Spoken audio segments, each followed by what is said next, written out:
What's up, everybody? With October just a few days away, I figured it was the perfect time to talk about my 5 most anticipated movies of 2021, Q4. Let's get into it.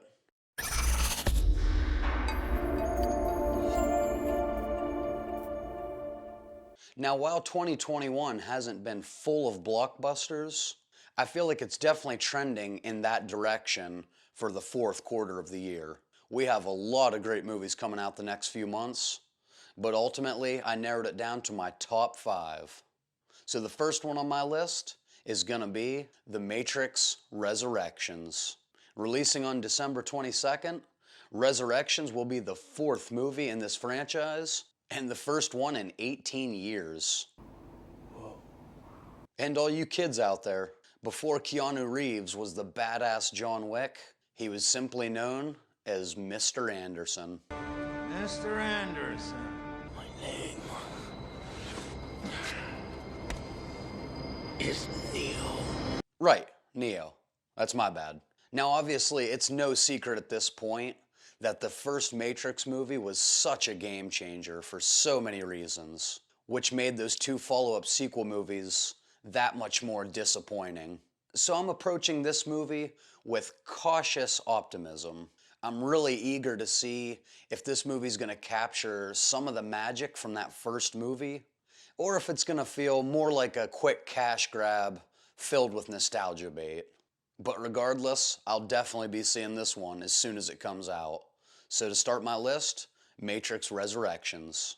Coming in next at number 4 is gonna be Ghostbusters Afterlife. And similar to The Matrix, this is another franchise where the first movie is clearly the best offering. Yeah. Afterlife releases on November 12th, and it has some big shoes to fill. But at the same time, I feel like some of the pressure is off, as anything has to be better than that 2016 disaster. Damn! And I have to say, after watching the trailers, I actually have high hopes for this movie. Like, I'm already bought into this premise with these siblings finding out that their family has ties to the Ghostbusters. Not to mention, anything with Paul Rudd is a must-watch. 60% of the time, it works every time. That doesn't make sense. And speaking of nostalgia, I cannot wait to see the cameos that we get in this movie. So number 4 is gonna be Ghostbusters Afterlife. Next on my list at number 3 is gonna be, well,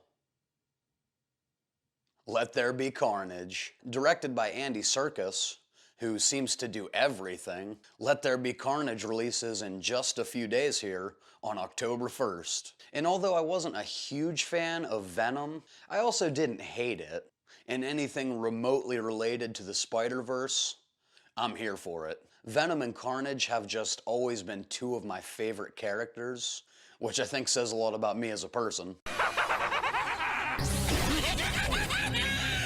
And I personally believe that Woody Harrelson will be a great fit as Cletus Cassidy. As long as this movie does Carnage justice, all signs are pointing for me to like this sequel better than Venom. So number 3, Let There Be Carnage. Up next in my number 2 spot has gotta be Halloween Kills. And seeing as how I started my YouTube journey with a horror series, you all knew this had to be high on my list.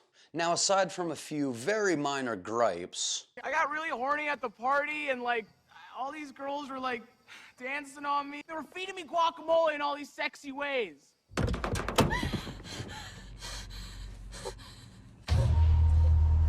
I was a big fan of Halloween 2018 and James Jude Courtney's portrayal of Michael Myers. I actually think he's probably my favorite Michael Myers actor since Nick Castle donned the mask. Now this sequel is shaking out to be absolutely brutal, and I love the premise of the town fighting back against Michael Myers. We just have to hope this isn't a case of them revealing too much in those trailers. Spoiler alert, I don't think Michael Myers dies in this movie, but this is an absolute must-watch when it comes out on October 15th.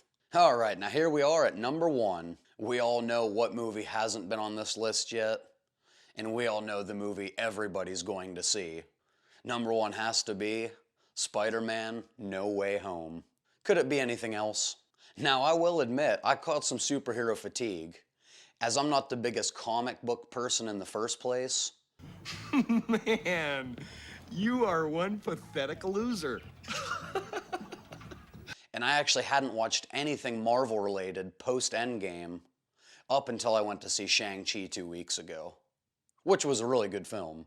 But I think that break was exactly what I needed to get my second win, because I'm absolutely back in. Spider-Man has always and will always be my favorite hero, and this movie is gonna be packed with nostalgia for us who grew up with the Sam Raimi Spider-Man movies. How are you?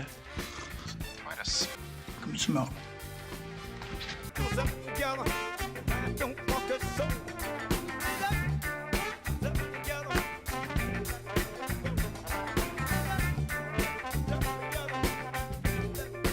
And there is no doubt in my mind that this will go down as one of the best, if not the best entry, out of all three series, and will be the highest grossing film of 2021, despite the fact it comes out just 2 weeks before the end of the year on December 17th.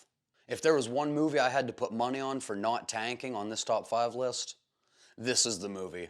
There's no way it's gonna tank. So number one, Spider-Man No Way Home. But that's gonna do it for my top 5 most anticipated movies for the rest of this year. Let me know if there's any you're surprised I didn't put on my list, and give me your own down in the comments below. If you enjoyed this video, be sure to give it a thumbs up and consider subscribing right over here so you don't miss any future content. And if you want to see some of my other videos and playlists, check a few out right on this side. And as always, we'll see you in the next one.